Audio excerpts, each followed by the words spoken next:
câu hỏi nào không ạ? Có sinh viên nào có câu hỏi nào không? Có sinh viên nào có câu hỏi xin mời đưa ra. Các trung tâm, em có câu hỏi hả? Okay. One question from Hanoi Center. Okay. Xin mời em lên đây em hỏi đi.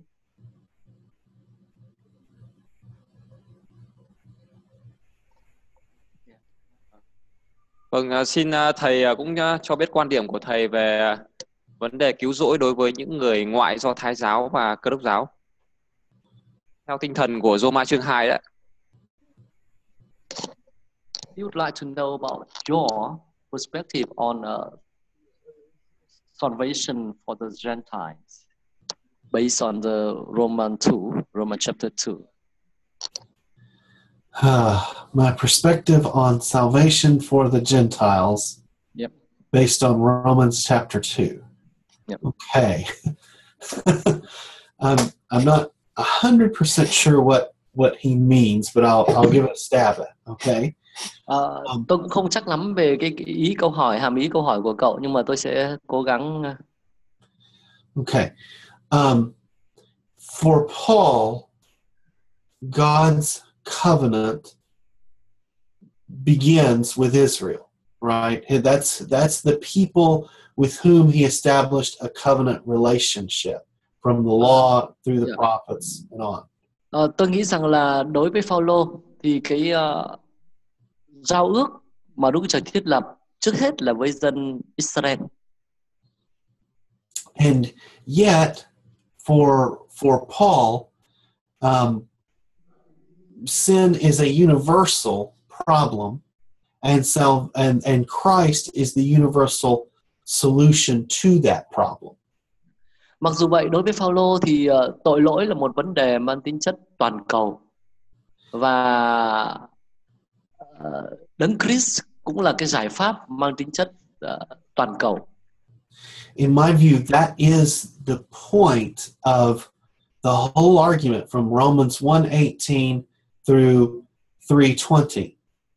Và tôi nghĩ rằng đó chính là cái luận cứ chính ở trong thư Roma từ chương 1 câu 18 đến chương 3 câu 20. It doesn't matter whether you are a typical sinful pagan or whether you are a supposedly moral pagan or whether you are a Jew who is fully in possession of the law. We are all under sin. And Paul quotes a long section of scriptures from the Psalms to illustrate that sin is something that we all have to confront. And his argument in Romans, as I see it, is that Christ is the solution to that problem, regardless of one's ethnic background. Vâng, và dù bạn là một người ngoại tội lỗi điển hình, hay là một người ngoại có đạo đức, hay là một người Do Thái có luật pháp đi nữa, thì tội lỗi vẫn là một cái vấn đề bao trùm trên tất cả mọi người. Và Phaolô đã trích đặc biệt rất là nhiều ở trong Thi Thiên để nói tới cái điều đó, rằng tội lỗi dù bạn là trong bối cảnh nào, xuất xứ nào đi nữa, thì tội lỗi vẫn là cái điều mà bạn cần phải đối diện. Now, Paul will later ask the sort of rhetorical question, does this mean that there's no advantage to being Jewish?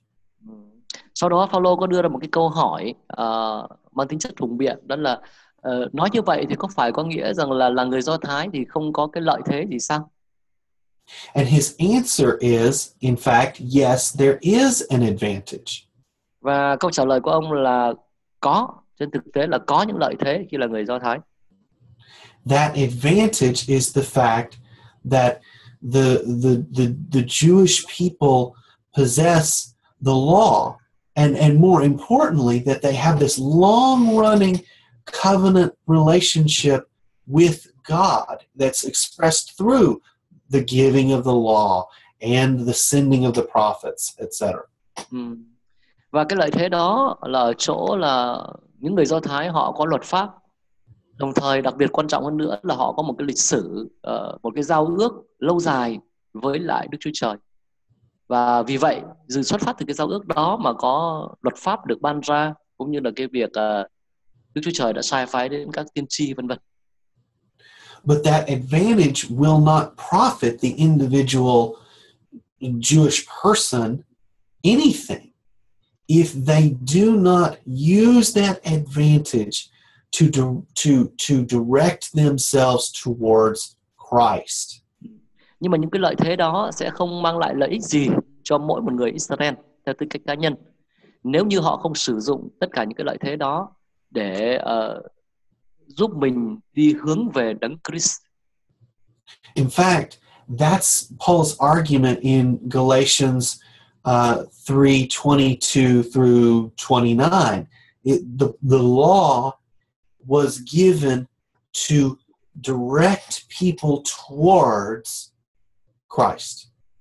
Vâng, và trên thực tế thì đó cũng chính là cái lý lẽ mà Phaolô đưa ra ở trong thư Galati chương 3 câu 20 đến câu 29.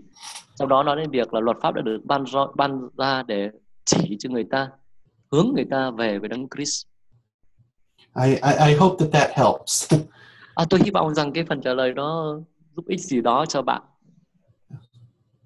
Thank you. Other questions? Yeah. Nếu ai có câu hỏi gì nữa thì xin mời hỏi. Hỏi liên quan đến chủ đề thôi, để con tăng nào cho cái trình bày, không là càng muộn tưởng à. Dạ vâng, xin mời, nếu mà có trung tâm nào có câu hỏi thì xin mời đặt ra, còn nếu không thì để thầy đi tiếp.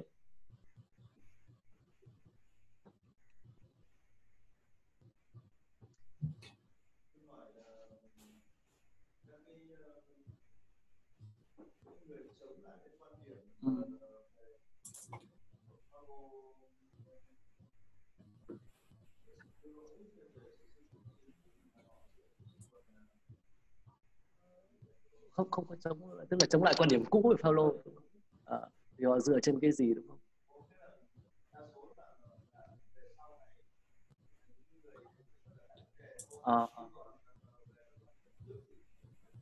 Ok, đúng rồi. The question here a student raised is that like those who are opposed to the old perspective on Paul, Yes.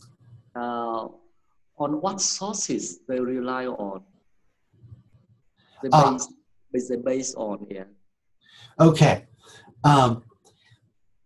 They're reading Jewish sources from the first century, like Josephus and Philo. Đó là Go ahead. cái việc họ đọc một số những cái tác phẩm của Do Thái thời kỳ thế kỷ thứ nhất, chẳng hạn như những tác phẩm của Josephus hoặc là Josephus and Philo. And they are reading the Dead Sea Scrolls.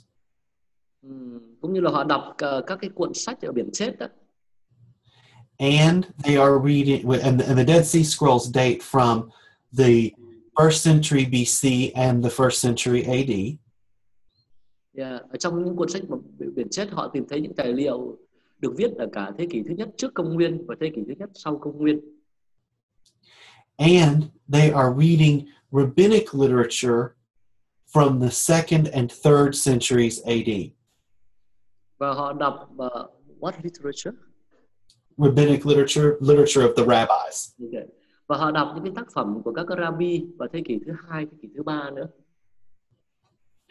And the rabbinic literature really comes out of the Pharisaic version of Judaism. Và các tác phẩm của các rabbi thực chất là đúng là ra từ cái nhánh Pharisee của Do Thái giáo. Of the major sects of Judaism, tức là một cái nhánh chính ở trong Do Thái giáo. The Pharisees were the only ones to survive the destruction of the temple in AD 70. Và những người Pharisee là những người duy nhất đã sống sót sau cái sự hủy diệt đền thờ vào năm 70 sau công nguyên. So the rabbinic literature has to be used carefully Và vì vậy cho nên văn phẩm hay là các tác phẩm của các rabbi cần phải được sử dụng một cách cẩn trọng. But some of it reflects ideas or teachings that were actually held in the first century. Nhưng mà một số những cái phần trong đó, trong các văn phẩm của rabbi đó, nó cũng phản ánh những cái ý tưởng hoặc là những quan điểm của Do Thái giáo thế kỷ thứ nhất. Okay, that's just some of the sources that people are reading in the new perspective, and the old perspective people are reading those sources too, and sometimes they agree about how they should be interpreted, sometimes they disagree. Vâng, và đó là một số những cái nguồn tài liệu mà những cái người theo quan điểm mới về sứ đồ Phaolô đã trích dẫn. Nhưng mà những cái tài liệu đó thì một số những người mà theo quan điểm cũ về sứ đồ Phaolô cũng trích dẫn nữa, thì có những, cho nên mà mặc dù là cùng cái nguồn tài liệu nhưng mà những người theo quan điểm mới và cũ có lúc thì có chỗ thì đồng thuận, có chỗ thì không đồng thuận với nhau trong cách thông giải. Okay. Thank you. Okay.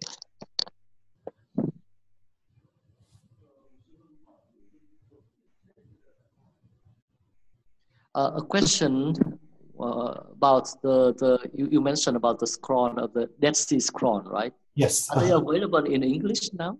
Yes, they are. They are. There are a couple of different translations that can be purchased. One of them is by a man named Giza Vermes. One of them is by a man named Florentino Garcia Martinez. And I can send you those. I'll email you those names because they're, those are not easy to pronounce, especially when you don't see them in front of you. Yeah, okay. But there are two very good translations of the Dead Sea Scrolls that are available in English. And you may even, I haven't looked for sure, but you may even be able to find some translation work online. But I would have to look into that. Vâng, và thầy nói rằng là đã có một số những cái bản dịch rồi. Thầy có nhắc tới hai cái bản dịch rất là tốt của những cái cuốn sách Biển Chết của hai cái tác giả, hai dịch giả. Tên của hai dịch giả khá phức tạp. Thầy sẽ gửi email sau rồi tôi sẽ gửi cho mọi người.